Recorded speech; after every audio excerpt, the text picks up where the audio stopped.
Kahiji iman ka Gusti Allah, kadua iman ka pirang-pirang malaikatna Allah, katilu iman ka pirang-pirang kitabna Allah, kaopat iman ka pirang-pirang utusan Allah, kalima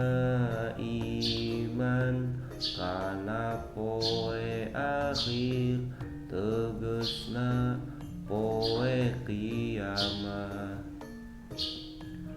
kagenap iman kana papasten hade goreng duanana ti Gusti